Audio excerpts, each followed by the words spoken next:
Well, here we are again. Here we are, hour number 2. Yeah, hour number 2. We signed on for the first opening and second panel session of the. You can see I'm already mealy mouthed. It's only 2 hours, and this is how it's going to go today, I think. We got each other. Yes, we do. So keep that coffee brewing. Keep that tea kettle on the stove. We got 23 hours to go. And off we go. Thanks everybody again for chiming in on the chat. It's so wonderful to see who's here and how far and wide people have joined. So let's move right to our next panel, hour number 2, our second panel, which is session, which is also a panel. And this one is focused on training and mentoring and how we really are dealing with ensuring a really robust pipeline of HIV researchers in the next generation and beyond. And we have some excellent presenters who've really been engaged in active training and mentoring programs that have a lot to show for themselves. And so without further ado, let's bring on I think we'll show everybody initially, and then we will go to our first presenter. So we have Monica Gandhi from UCSF, John Sauceda, also from UCSF, no bias here. And we have Allison Agwu from Johns Hopkins. And here they all are. How wonderful to see you all. Thanks for being here. Good morning, Judy. Good morning, everybody. Good morning. So I think the order we agreed is Allison first, correct? I think so. Okay, so without further ado, let's shift over to you, Allison. All righty. And feel free to say more about yourselves as you introduce yourselves if you wish. Yes, sure. So as you said, Allison Agwu, I'm a professor of adult and pediatric infectious disease at Johns Hopkins. I am benefit of a K-23, so I got my NIH support for my training, but I also have a lot of clinical support from Ryan White funded to be able to run my HIV/AIDS clinic. And speaking of community, as in the panel before, my clinical care literally feeds into my research. So as we think about training and investing in the pipeline, we have to think about all the programs that collectively then support both clinical care and research. But going to focus my comments today on the HIV workforce and investing in the pipeline. And so this really some key points, even before the ID and HIV workforce has been under strain, and there were shortages due to the individuals leaving the field and the leaky pipeline coming forth. The current geopolitical climate disparately targets HIV and our related syndemics. And in the graphic, you see the syndemics of not just the HIV and the ID pieces, but also the social pieces, the mental health, substance use, and the like that come together. Without interventions, these shortages will worsen compromising outcomes and for individuals living with HIV, and that's both from clinical care and research. And we hope today in part of this panel that we'll see and talk about why it's so important that training, support, mentoring, and the infrastructure are critically important to not have these things happen. So briefly, we're focusing on comments on HIV today, but really there are significant ID provider shortages. And this is a graphic showing just where ID physician density is per 100,000. You can see there are parts of the United States where, in fact, 80% of counties in the United States don't have a single ID provider. So before you even get to HIV. When we get to HIV, and this is for a distance to infectious diseases physician, again, you see the same sort of thing, right? With the areas of red where there's a significant distance to get to an ID provider. So now when we get to HIV, again, you almost could overlay these maps, but what you see are areas of density where people who are living with HIV, and we know the southeast of the United States, including Maryland, where I am on the coast, where the density of people living with HIV. Then you look at HIV treatment sites and you see that then again, there's a disconnect where we don't have enough of sites and places to actually reach people as in the slides before. So what's happening in terms of this workforce shortage and strain? There are provider shortages, but there's care providers and mentors are missing, but also there are geographic and demographic imbalances where there's, again, a disconnect of where people are. Again, clinical care leads to research. The complexity of HIV care has led to some strain where we have so many advances, but HIV has become its own nuanced process in some ways, but also in some ways also being cared for by primary care. Administrative burden, and more of that, inadequate and continue to be attacked public health infrastructure. There's a lower financial reimbursement. And then there's the attacks on the healthcare programs and even guidelines that we've seen, the cancellation of funding for HIV care and research. And then attacks in all the HIV-related areas, whether LGBTQ health, gender and gender-affirming care, race, sexuality, DEI, reproductive health, and the like. And the pipeline of trainees entering HIV care and research is frayed, which we really hope to focus our comments on in this session. So when you look at match rates, and we just had a match recently and have started new fellows, what you see are the match rates for ID, where we sometimes struggle.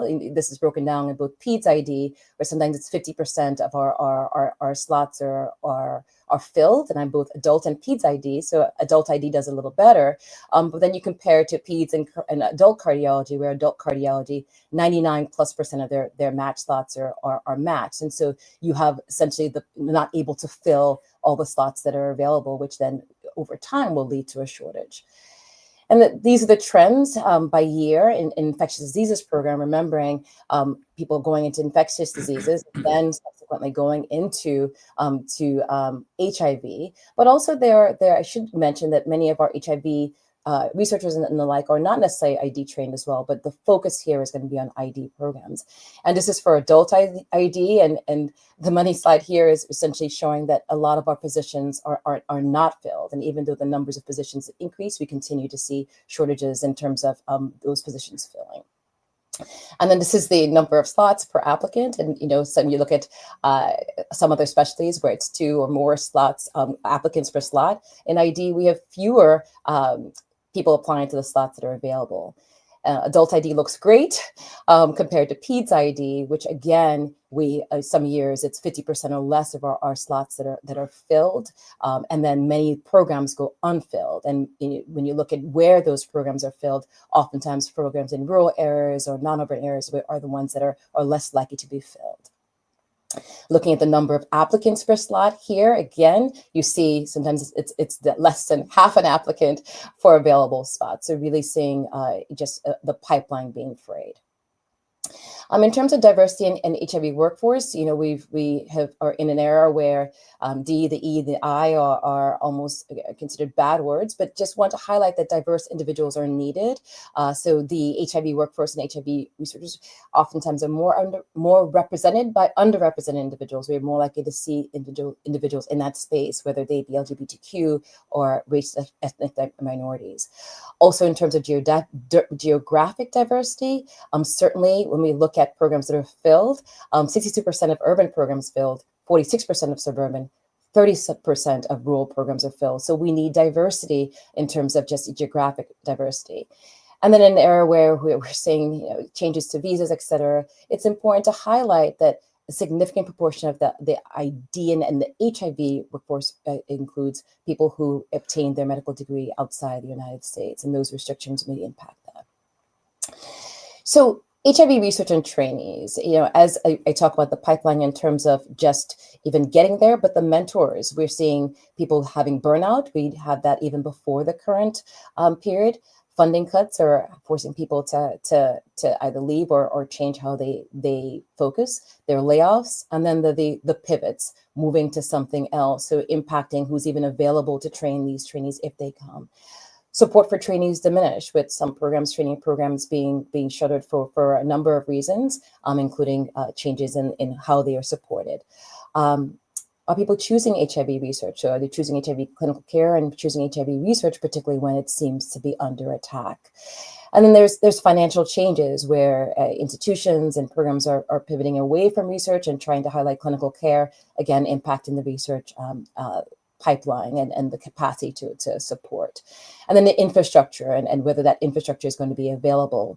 And mental health, people being impacted from a mental health perspective, as the past panel showed. Essentially, many of us are not just the player, but the player presidents, in sense we're also not just part of the community, but we're also researching and doing the like as well. And then the lack of support and morale. So really multiple fronts being attacked. And how do you then motivate a group of young people and trainees to enter a field where the field is under attack when we need them more than ever?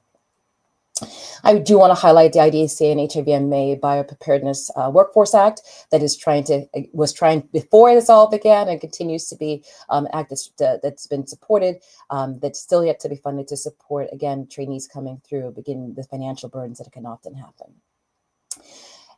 want to highlight the return on investment. When you invest in trainees, you have relevant, innovative research, you have improved outcomes with that relevant, innovative research, and then you enhance the pipeline before. So that's coming behind them. Again, leading to improved outcomes and even more benefits to the entire research and clinical community. So with that, I'll pass it to my next presenter. Great, thank you, Allison. And I think we are over. Is it John or Monica going next? I think it's me. Okay, John, go ahead. Yeah. Okay. Scissors. We all overlap. Thank you so much, Allison. Over to you, John.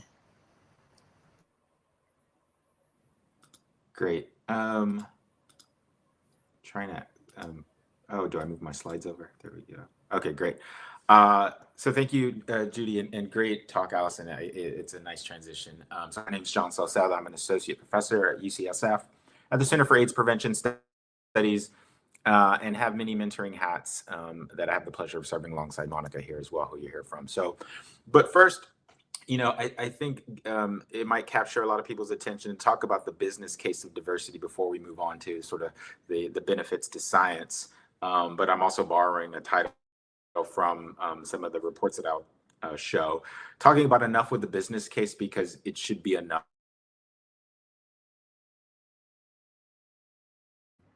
Is it just me or are you that's freezing? what we're going to start with. Yeah, sorry, John, you're freezing a little bit now and again, but let's keep going. I think you're okay. Okay, great. And so the business case for diversity, we have robust and rigorous data to show that companies, private companies across multiple countries, different regions of the world, in consumer goods, finance, tech, transportation, those companies that have greater diversity, both in gender and ethnic diversity, outperform companies that have less diversity. And this is straight profits before income and tax. And so again, the kitschy, the funny title about enough with the business case is because they've actually argued in the business world, this case is settled. More diverse teams outperform less diverse teams. But like with anything, we have to be thoughtful. Diversity for the sake of diversity doesn't pay off. We have to think about strategies to harness and leverage diversity to enhance performance. And so in the business world, what they often refer to why this matters is that you want to use diversity to offer richer discussions because you're having multiple perspectives come in. And so there's two interesting studies that use what are called the learning and effective paradigm, and where these companies treat diversity as a resource for learning. And what they do with their diverse workforce is they ask them to draw on their identity-related experiences to reconceive tasks, production, processes, and norms. And so there's two interesting studies here. One's called the Wall Street study, and the other one's called the Bank Branch study. And essentially, in the Wall Street study, you have these high-performing analysts who are women, who are obviously working in a male-dominated sector, who are thinking about transferring to another company. And typically what you see is when men or male analysts transfer, they actually underperform. Where women analysts who transfer to a new company perform steadily, or if not better.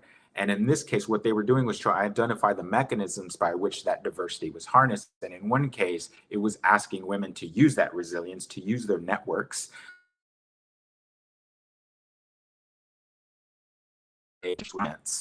as they were transferring from one firm to another.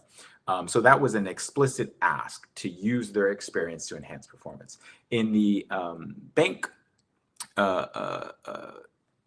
study, what they were asking were looking at employers, the diversity of the workforce of these different bank branches in different urban versus rural, or more populations dominated by Black clientele versus white clientele. And as an organization, asking them to learn from one another in order to enhance sort of client service and satisfaction.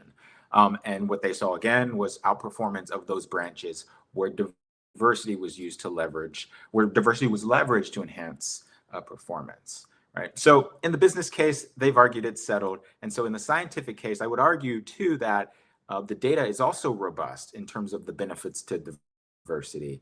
And I guess I should start by saying it's not a zero-sum game in terms of we can all benefit as well. So I wanted to talk about these two studies at the top bullet points. One of them was an analysis of dissertations since 1977 to 2015. And what they used was this natural language processing to detect novel concepts that were introduced in dissertations and whether that led to later uptake in publication.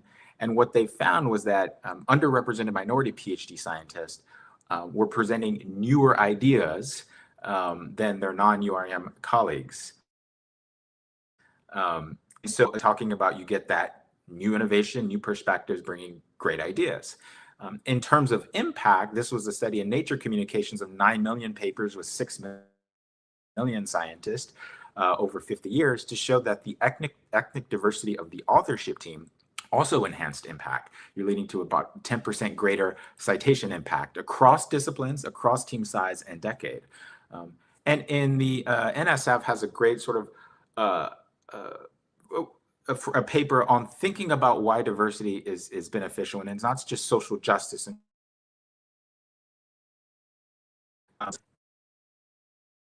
practices waste scientific talent, right? That diversity, when you bring more diverse perspectives to the table, you're increasing scientific objectivity because you're enhancing the scrutiny of assumptions. You're more likely to get people who can spot bias in the science and the weaknesses that only enhance the science moving forward. And so, and when we think about the diversity of the HIV workforce, you know, we have our challenges in terms of we need everybody on board to solve the scientific problems ahead of us. But we also understand that in terms of not only the science, but we're navigating science within all of the isms, all the political, social, and structural determinants that we face. And so it's not just advancing science sort of in a silo, but it's in this world that we recognize all the isms are at play, and better diversity gives us the best shot to solve some of these outstanding problems. And so I want to highlight a few key issues here, as Allison talked about. One of them is we want to fix the pipeline, making sure people are retained. Another strategy, which we've been had success with, is actually enhancing the reservoir in terms of the size by investing in very early trainees in HIV research. And we need to do this because this is the last sort of data slide I'll show.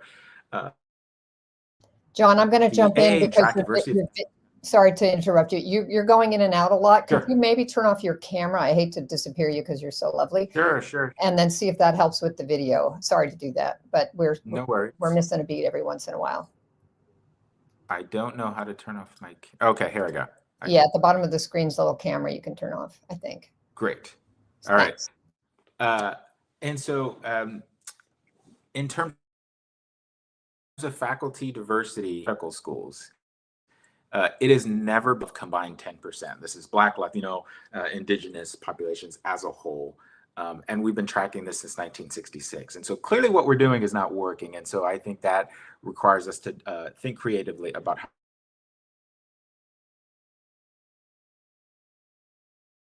it's the reservoir in terms of our future generation. And so I want to highlight the Summer HIV/AIDS program. It's a NIDA R25 that Jonathan Fuchs and I have that's been running since 2013. We've trained 70 undergraduates to date in HIV research from across the country. We use a holistic criteria. And then in 2021, we started the CFAR Scholars Program, which is for undergrads and graduate students from HBCUs and MSIs in the Bay Area.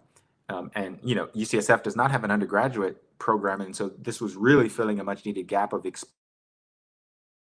young people to the excellent research happening at UCSF. And we trained 23 scholars to date. And just show some key highlights here. The bar figure on the top talks about the gains that we were seeing. And this is, you know, this looks the same over 15 years of data now of young people, you know, really getting a mastery of how scientists work on real problems, their readiness for more demanding research, tolerance for obstacles in research. In our CFAR program, you know, we bring in people, young people who have almost never heard of HIV, and by the end, really committed over 90% to staying in research, matriculating into grad school, matriculating medical school, and focusing on infectious disease. As Monica under the directorship of Monica, we've also had our flagship program, which is the mentoring program for UCSF, started in 2004. Excuse me, it's been going on for 22 years now. And in these are ESIs, so postdocs, junior faculty at UCSF and HIV research of all areas of research.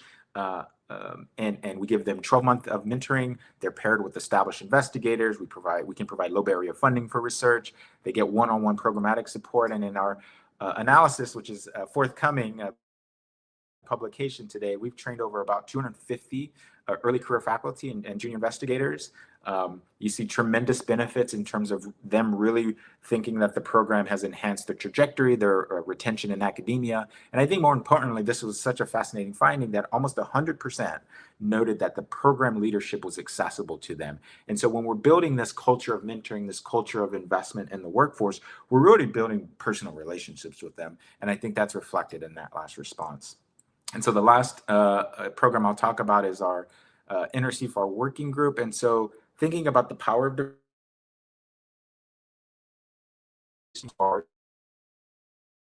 investigators to spark cutting edge, compelling interdisciplinary research that would end the epidemic. And of course, this again, in cure research and treatment and prevention, we created a shared vision with 7 developmental goals to talk about how structures need to change and how science needs to change to end the epidemic. And this was successful. Here's photos of our annual meeting from the past 3 years.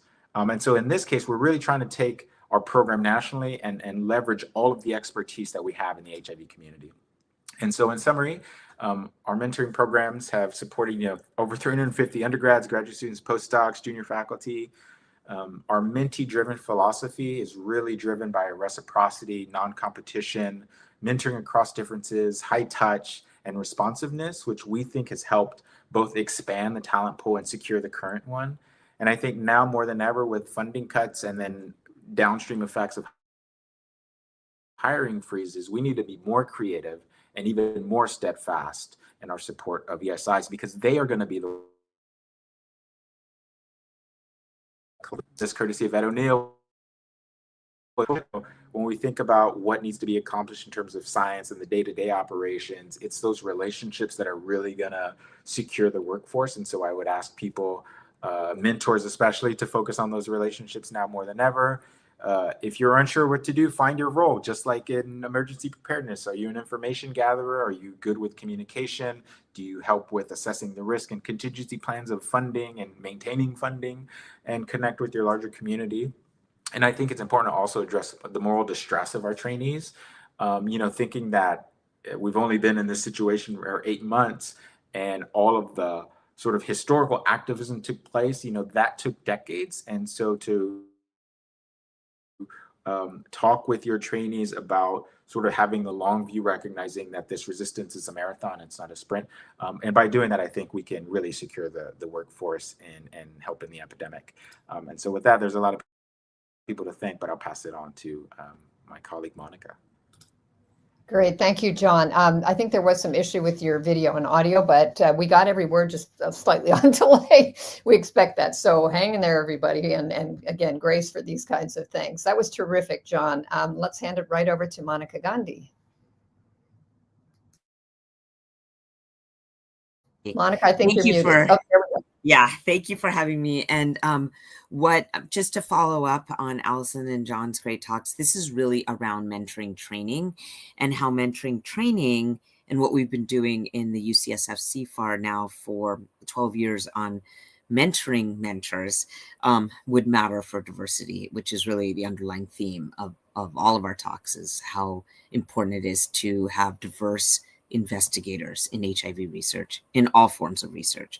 So we'll talk about what is a mentor, what are the attributes of successful mentors and mentees, and that relationship and how to formalize it, and also why mentoring training matters. So the word mentor came from the Odyssey, actually. So when Odysseus left for his very long journey, he left his son, Telemachus. He needed someone to parent him, and he left him in charge, a kind of older uncle in charge, and that person's name was Mentor. And so it became almost like a parenting relationship, meaning your mentor is someone, hopefully, in research who shepherds you through the entire training process and becomes a colleague later on. And studies have shown that good mentoring helps retain mentees of diversity in research, which is, again, the underlying theme that we need diversity in investigation and investigators to increase the impact of team science. And so we started mentoring the mentors training programs in 2012 at the UCSF Center for AIDS Research, and actually we've held them every year since to train domestic HIV researchers from around the country to become better mentors, to teach them specialized tools and techniques of how to be better mentors. And then we've actually launched a lot of these same mentoring the mentor training programs in global health settings. So what is a mentor? It's beyond a supervisor. It's not just the person who pays your salary and you work in their lab. Really, it should be a holistic person who provides holistic services to you, which is a coach and an advisor, a teacher, a counselor, a consultant, and hopefully with time, someone who is a peer. So how do mentoring relationships differ from other academic relationships? Really, they do, if we're lucky, they do tend to be long-term. And over the course of your career, you become more colleagues with time, but it really that mentor should promote professional development over time. They should be dynamic, changing as the mentee advances, and have to change from if you're a fellow versus a professor, and reciprocal. You are a mentor and you're altruistic and you're giving, but there should be some benefit, of course, to the mentor to have mentees. You're the last author on the paper that they're writing up. There needs to be that reciprocal relationship. They need to be active, and we'll talk about that in a minute, that the active part is the mentee drives the relationship. But of course, you want an altruistic mentor. There should be some element that mentor loves to mentor and considers that part of their academic process. So in terms of scope of mentoring, it's not just kind of traditional career functions. How do you write your CV? How to write a grant? What are the methods of those grants?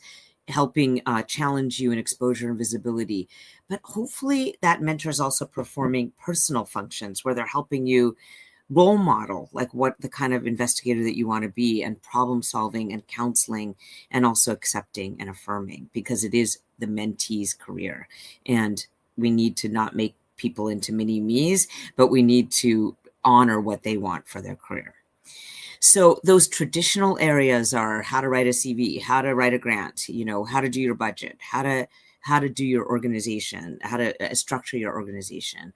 But what we don't learn in school, and hopefully our mentors helping teaching us, is how to navigate life-work balance, how to manage your time, how to do negotiation at any stage, how to hire great people, how to manage performance reviews, having crucial conversations with people, dissemination strategies, working with relevant communities, all of those ineffables that we don't get enough training on, and hopefully falls to your mentor to teach you.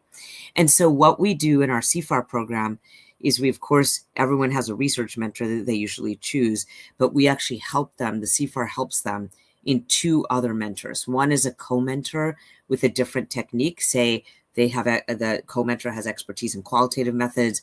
The research co-mentor was all quantitative. You get to develop a new skill set and distinguish yourself from your primary mentor. And then we assign everyone in the CFAR mentoring program an external career mentor. And that's that safe space where you can bring up problems with your research mentor, bring up your own needs and concerns that are maybe not being addressed, and also get some of that non-traditional mentoring and helping you become successful.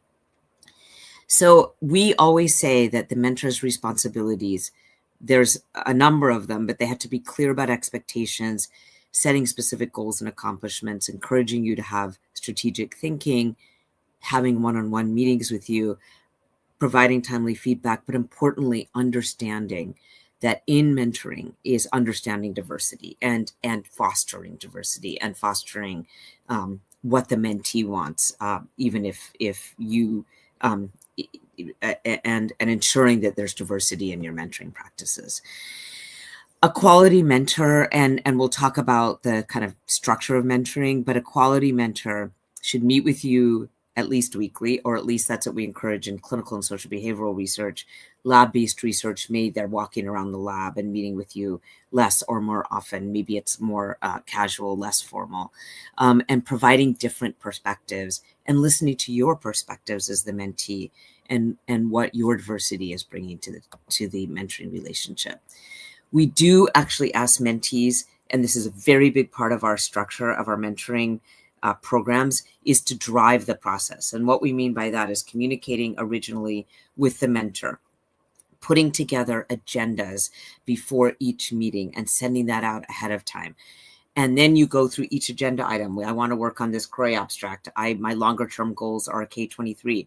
You go through each of the agenda items, and then we ask the mentee to send an action plan after the meeting to follow up on, you said you were going to introduce me to this person. I will send you this.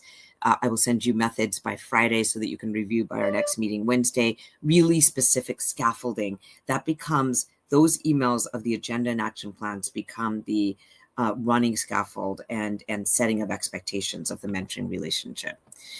And one thing that we do is we encourage that in global health settings. We've done a number of mentoring the mentors training workshops in different places. Most recently was Durban in April 2024 and Nairobi in February 2025. And even though there may be a more hierarchical relationship in that setting of international health, even within that hierarchy, with the most respect possible, obviously there can be a mentee-driven process, and we still encourage that with gratitude and respect, and with using the terms that are expected. Absolutely, having the mentee drive the process. I will skip, because we want to get to the panel. I'll skip the fact that I won't go into this in detail, but this is really a qualitative study that was performed at the University of Washington and UCSF of what is valued by both mentees and mentors, and what makes successful mentoring relationships. And you'll see that everyone said the same thing. You know, the mentees and the mentors said the same thing, being asked independently, that it does have to be a reciprocal relationship, that each of you appreciate your mutual respect for each other's time and effort and qualifications, that clear expectations is set by that running document of the agendas and action plans, and that you have shared values, and that you have a personal connection. And what doesn't work is poor communication, different expectations, not committing to what you need to do, personality difference, and competition. A mentor should not be competing with their mentee. They should be celebrating their mentee's successes. So I will just end with the fact that the mentoring competency assessment, which I would encourage you to read, it's pretty old, but it's a really great sort of 6 points of what a mentor should be developing to become a good mentor, includes addressing diversity. It's maintaining effective communication, aligning expectations, assessing understanding, fostering independence, and addressing diversity and promoting professional development. In terms of your mentees being diverse, I will mention things that sometimes we don't mention, but even being from different generations may mean that you change your attitude towards millennials or Gen Zs or people who grew up with easy access to the internet. And this is a really nice paper from JAMA about how to respect each other's differences in accessing information, or less hierarchy from an earlier generation if you grew up with more. And again, these are just papers for your reference. We haven't talked yet about women in academic medicine, but as diversity clearly, but we all know that the pipeline is such that more women enter medical school, for example, at least, and that pipeline falls off, that as you go up to professorship, for example, that there are fewer women. There are fewer women in deans and chairs positions, and that full-time women faculty as a percentage of each rank, we have to think about how to foster and how to work uniquely with sex diversity.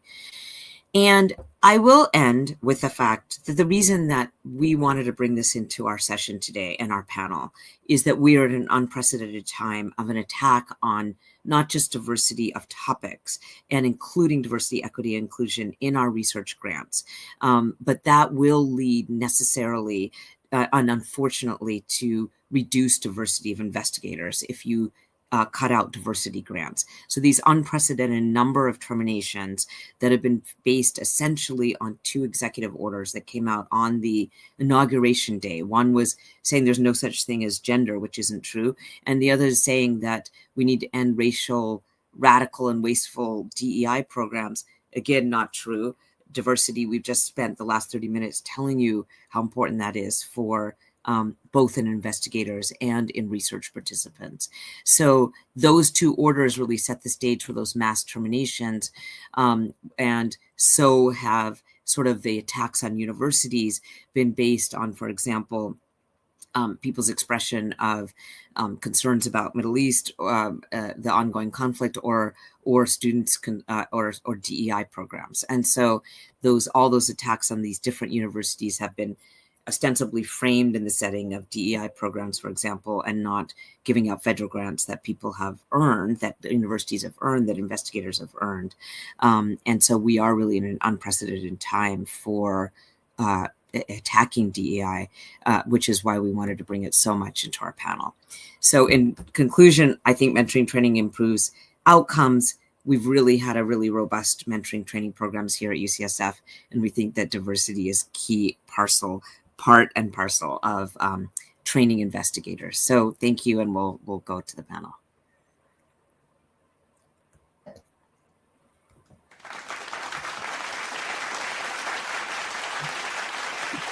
Wow. Applause. Feel like we're in a studio. Yeah. Sorry, my sound was off. This was totally stellar and just what we wanted and needed, and really great segue from one session to the next. The comments are flowing about everything you've all had to say, particularly in praise of the focus on diversity. So hallelujah to that. And we have a number, there's from our friend Danielle, yay. But seriously, very important, and really diversity across the board. I'm glad, Monica, that you were able to also talk about women specifically in the pipeline. A couple of things I'll say real quickly, and then we can turn to some comments in the chat and let you also talk amongst yourselves, since we have a little bit of time here. First, I think I like that, Monica, your phrase about not creating mini-me's when we train and mentor people. We want to provide people all the right skills, but we don't want to be completely locked into our way of doing and being. So that's really, I think, important as an objective. Also, the importance of mentoring. All of you talked about the importance of mentoring beyond the academic trajectory, if we're talking about research mentoring and training right now, but also the important things about balancing work and family life and research and family life, which is so hard for everybody these days and always. So that's really important and great to see.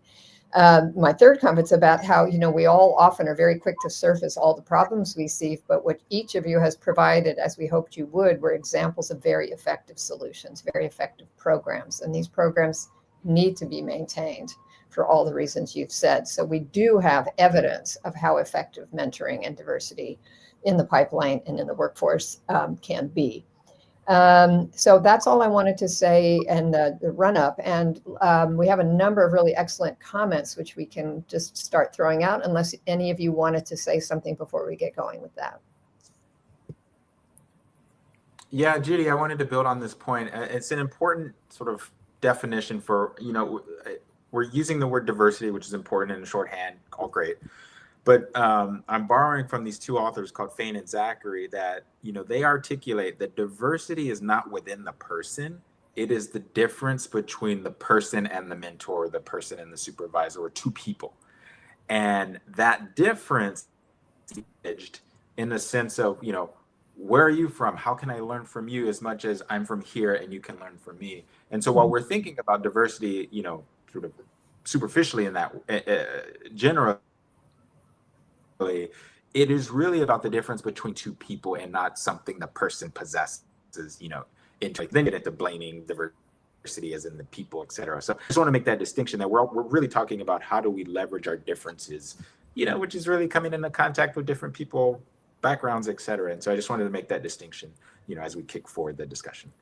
Yeah, that's really helpful. And also you've mentioned the bidirectionality, that we're all learning from each other, even though some of us are more advanced in our careers and others are coming up. We have to absorb the knowledge we gain from the people we mentor. And I particularly am proud at UCSF and Monica and John, your work in the mentoring the mentors, which you emphasized. And Allison really talking about the pipeline or, challenge, danger to it for infectious disease specialists and doctors and researchers when we're talking about an infectious disease, in fact, a bunch of infectious diseases.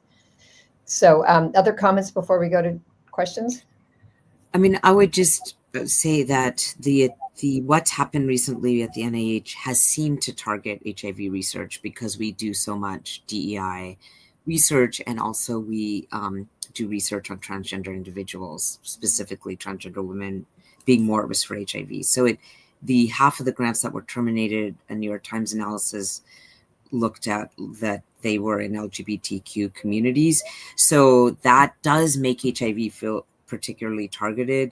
And that makes it even more important to what Allison was saying, to figure out how to increase our workforce. We're going into right now ID fellowship applications, and everyone is concerned about the reduction in ID fellows entering the match. Yeah, Allison, do you want to say something before we go to questions? No, I mean, I think, certainly it has felt particularly targeted, right? Highlighting this endemics is so important. We have when it comes to HIV, I think there's a question in the chat about how it may be different, particularly with some of the trainees that are coming on now, they understand this endemic. So you have a lot of truly save the world. What is endemics is? You may have said it before, but in case people didn't know, what's it's intersecting epidemics. So it's HIV, it's substance use, it's social determinants, all things that you have to think about holistically in order to have the best outcomes for people who are living with HIV. And many of the young people have this altruism and want to do that in a not just a clinical way, but a research way, and a thinking innovatively. I love that you highlighted that, Monica, particularly the millennials, and thinking about how they approach things. And so they truly feel like everything's under attack right now, everything they value. And some of them are doubling down and pushing even more to go into research, but some are sort of, I'm not sure there's going to be a space or a place or capacity for me to actually do what I want to do. So it is so important, because what you said, you have a Center for AIDS Research, I have a Center for AIDS Research. I've benefited from funding from my CFAR that have allowed me to do the innovative things that I wanted to do and have been able to do. And it just, when it comes to NIH funding and why it's so important to fight for it, is that many of our young people are not going to be able to even join the pipeline if they can't maintain that support. Yeah, absolutely. And I'm going to go through a few of the comments here, starting with Audrey Pettifor's around when she started at UNC 20 years ago. Here we are. There were lots of people interested in HIV, but that seems to have dropped off quite a bit. Now we get very, very few students interested in HIV. So part of it is just making sure the interest is there, and that is a combination both of the scientific interest, that people still understand HIV is here and we need people who can specialize and understand it, but also not being scared away by the cuts that Monica was describing. Any response to that? Yes, I mean, actually, I would like to respond to that, because I'm seeing this other, that question about also from Shashwati Bagchi about systematically trying to encourage HIV researchers among non-ID trainees. So I would say that, I have found it was the first 8 months of this administration, the fact that HIV research seemed particularly targeted, not just seemed, was particularly targeted, including the clinical trial networks. And we should mention the aspect about international research, because that really was almost totally halted from May 1st to relatively recently. That feels assaultive to HIV. On the other hand, I would say that it looks like the institute directors are still trying to encourage HIV research. The what's put out from the NIH, like the August 15th kind of different priorities, it's that there's some very difficult things in there, but one is that HIV research was mentioned, at least, as the only pathogen that's been mentioned, and the 3 words that were in that April 15th statement from the NIH was treatment, prevention, and cure.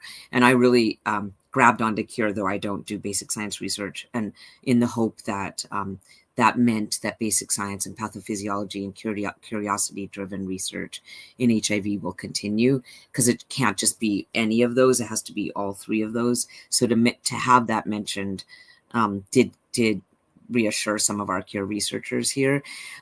So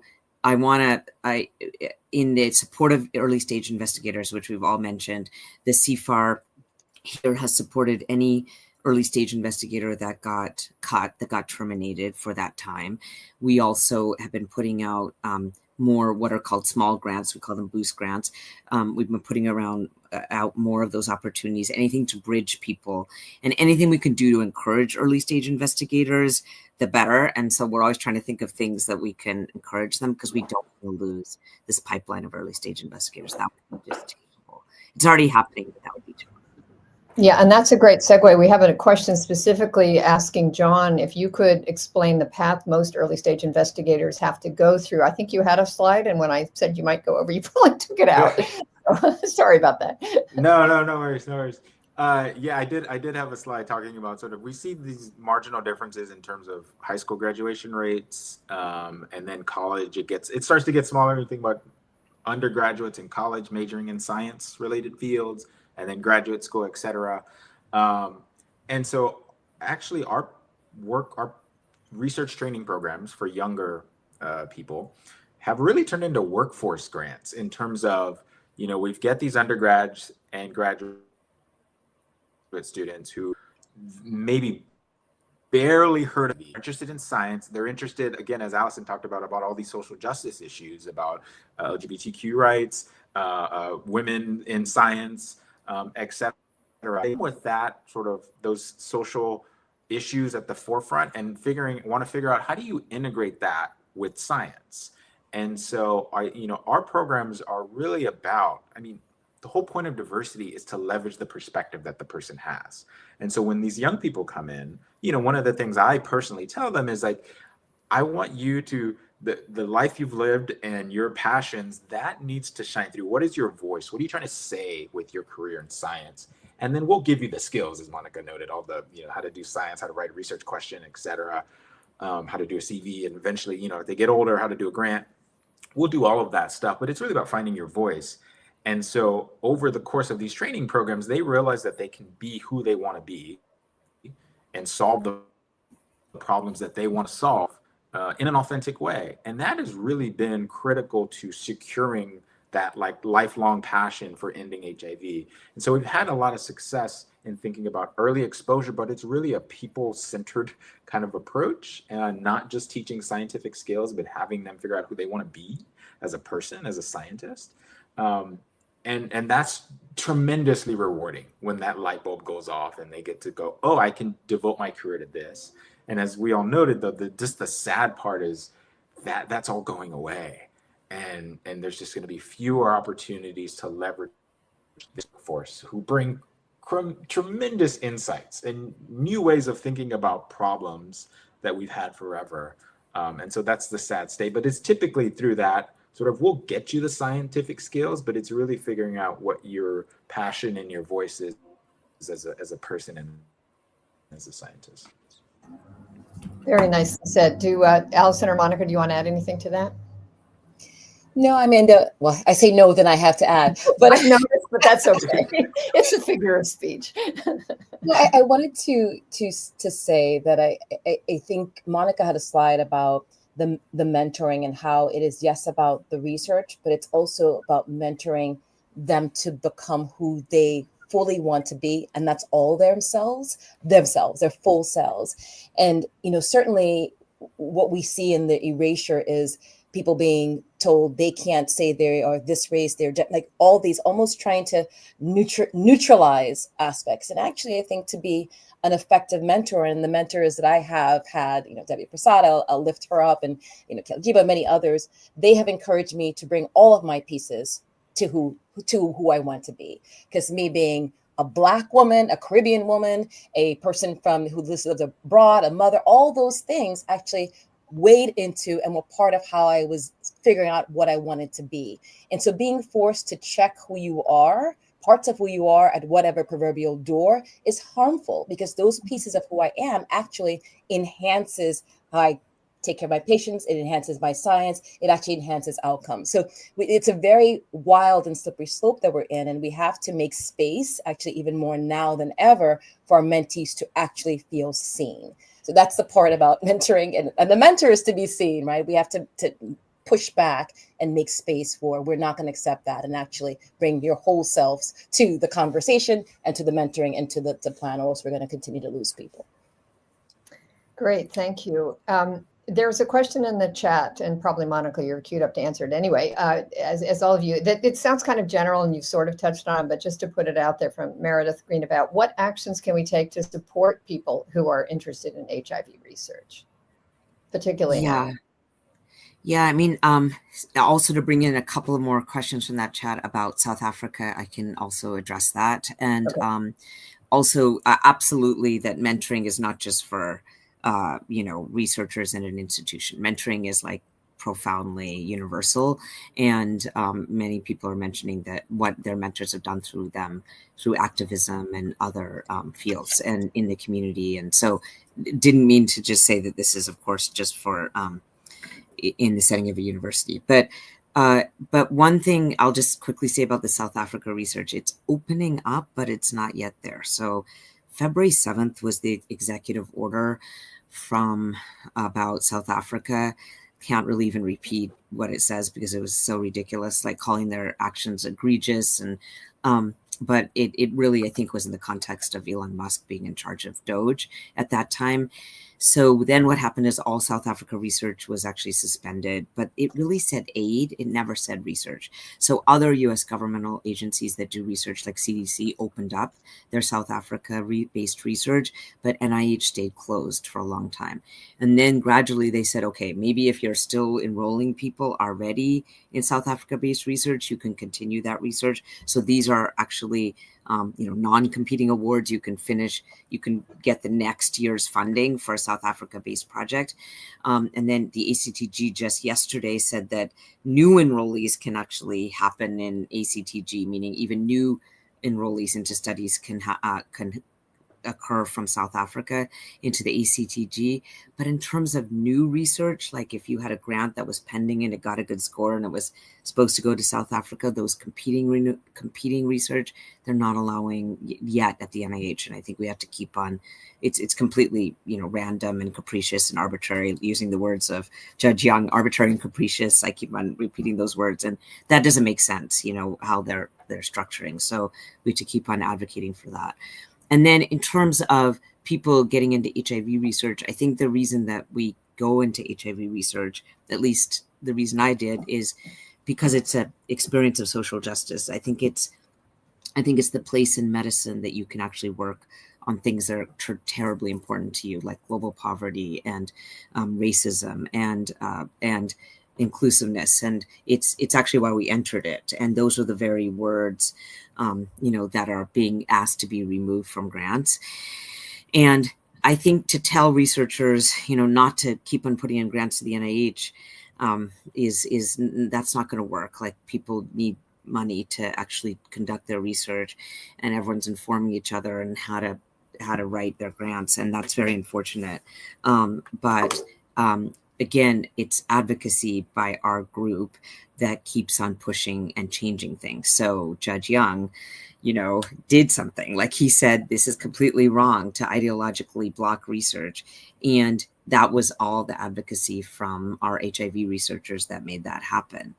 Doesn't mean that the Supreme Court didn't align with Trump. They did, but they didn't re-terminate the grants. They didn't go back, terminate, give them back, and then re-terminate. They didn't, and that was likely pressure from this group. So we had to keep on advocating, like we all keep on doing, and that means in print, protest, media, and media is really important. Protest is really important, and in our acts of resistance, which is putting in grants, getting the funding, and then doing the research, doing the work. Yeah. Thanks for that, Monica. And we have a bunch of calls to action in that regard. Nonpartisan as we're trying to be here. We know where we focus our energies. I'm going to scoot along for just a minute to catch some of the other comments in the chat, but they do overlap with a lot of what you all have been talking about. So, for example, from JoBeth McCarthy, pulling back out from the immediate issues that are challenging people going into the field, is this question altogether about low salaries, lack of protected time for research and academic settings. So how do we address that critical gap? I know it's a little hard because we can't really address it without paying attention to the immediate context we're dealing with, but any thoughts about that? So I do. I mean, I think that's why I mentioned the one advocacy, right? So advocacy didn't just start now. It's advocating your institutions, trying to push for salaries and other ways of supporting folks. I highlighted the biopreparedness bill by HIVMA that HIVMA has pushed and had support.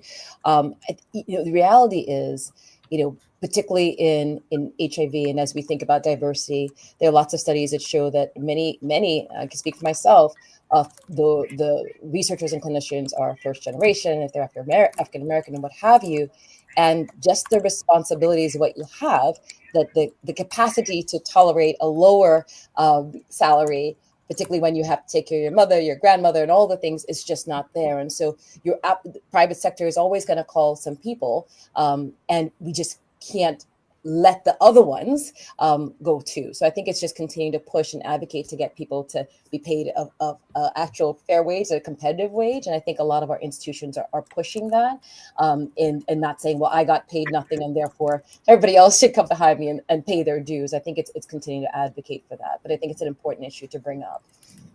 Great, thank you. Other comments? Let me see, I can probably take another one. I think just institutionally, sorry, I was just going to say, Judy, I think just institutionally, there's multiple ways, in thinking about, for example, the hiring freeze is a really big barrier right now across a lot of institutions. And that just doesn't allow new people to come in. And so we can, as faculty, as investigators at universities, really push to say, hey, if we have sort of discrete funding in the pocket, that doesn't require sort of the liability of the institution to hire somebody new. And so I think we got to continue to advocate internally to come up with circumstances or special circumstances for which we can bring in these outside investigators, given they're so critical to the work we do. But, sort of broad strokes now, these hiring freezes, given the anticipation of future funding, made it almost impossible for new positions to open up. But I know, for example, in the Academic Senate, UCSF, we're actively working on this because we realize it's critical to continue to support new people being in. So that's just one way. I mean, it's very niche. It's one way that we're trying to open more doors for people. Yeah, that's great. And that's new people. But Danielle Campbell asked a really important question that flashed for a second. Let's bring it back about how do we bring back those who have left or been kicked out of HIV and we think, need to and deserve to be able to come back. Any ideas or is anything going on about recovering folks that you know of? I mean, we had a lot of people who started looking at industry right at the beginning of all these cuts. And so then we just kept on meeting with early stage investigators and saying, it will get better. Here's this bridge funding. This is what we can do. Here's this boost award. Here's this, the salary. Then the minute that Judge Young's ruling came out, your grant's going to come back. We just did we had a lot of discussion with early stage investigators. Just keep on talking to them. Yeah. I do think, though, this is something that we probably should highlight, though, because there's the early stage and then there's the one that are on the stage and that are leaving. And I think that's a place where sometimes there is not as much support, right? The people who are coming in get a lot of support, and people who are there, it's kind of end up leaving. And so at this time, there's been a lot of bridge funding for folks, but at some point that will run out. I think we just need to be thinking about all aspects of the pipeline, the stage and beyond, and how do we assure that people, stay in and can be supported. I think certainly the question about how do you bring people back is a big one, because certainly I mentioned in my talk that even before all of this, things were strained. People were struggling to begin with, and sometimes the grass is greener on the other side, and sometimes it isn't. And so it is possible we may never be able to secure some of those people who have chosen to leave because the threat doesn't seem to be gone, right, as of yet. So I think it's continuing to one, keep the door propped open. Someone mentioned private and academic partnerships. It is keeping people on your grants. And so, yes, I have a little role for you so that people continue to have their track record. So when they're ready to step back in, they haven't had whatever time period of nothing, quote unquote, happening to then step back in. So we have to be creative and just continue to advocate it and create space at the table. Is when the That's table is great. And I think for the last comment before we segue to our next session, if I might add, it shouldn't be on all of you all to do all of this. I mean, all these researchers and clinicians like yourselves and your colleagues who have been just dealing with these most devastating cuts and blows every which way and trying to figure things out often on your own without as much support from your institutions as you would hope, can't do everything. Some of you are even named in lawsuits, and are really pushing things. So we really need everybody in this community to support the researchers who are trying to do the work and maintain the work and maintain their livelihoods and everything else, so that it's not always and only upon them to do the kind of advocacy that everybody here has been speaking about. So I think with that, you want to say something, Allison? Go ahead. Can I just make one Please. point? Because Jim highlighted this, and I think this is really important because we're talking about research and the early stage investigators, et cetera.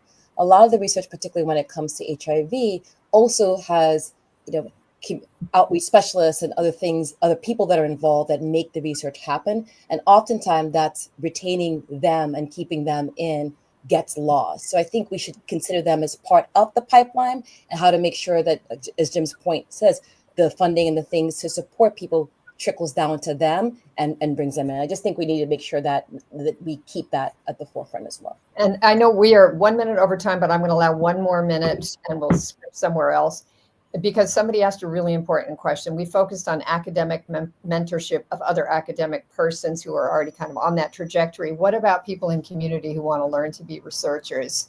And, how do we mentor people interested? This is from William Strain. How do we mentor people and train people in community who'd like to learn research? I know some of that is happening, but if you could, in 1 minute or less. Even in our Mentoring the Mentors training program, it's not just restricted to academic investigators. So people who are mentoring in community settings are invited. And so we'll actually be better about that this year. And when we put out the call, we better do that, John, soon, because it's in January. And I'll just say, the call and ensure that we have diversity of people coming in to be mentored, to be mentors. Just to say, these are universal principles and skills Monica's talking about, like goaling expectations, role modeling. That applies to anybody just as well. We just flavor it with the sort of academic nuances, but it can happen for any person in any role. Excellent. Wonderful way to end. And thank you for everything you do. And thank you all for participating in this enormous panel. Thank you. So now we're going to transition to our next session. We are just, moving right along here. We don't have potty breaks or anything, but we do have these nice little segues. We want to remind you in particular our call to action. Is there anybody in the green room who wants to jump in with me to talk about calls to action? Or no? You've seen them float across the screen on various occasions. They're on the website around contacting your congresspersons or elected officials wherever you live, and in supporting organizations who are doing the really hard work in whatever ways you can. Here we go. So that's where you can go and see some specific calls to action and just keep up all the hard work and advocacy you do. Thank you for flashing that. And I think we have time still to show a video again before we move on to our next session, correct?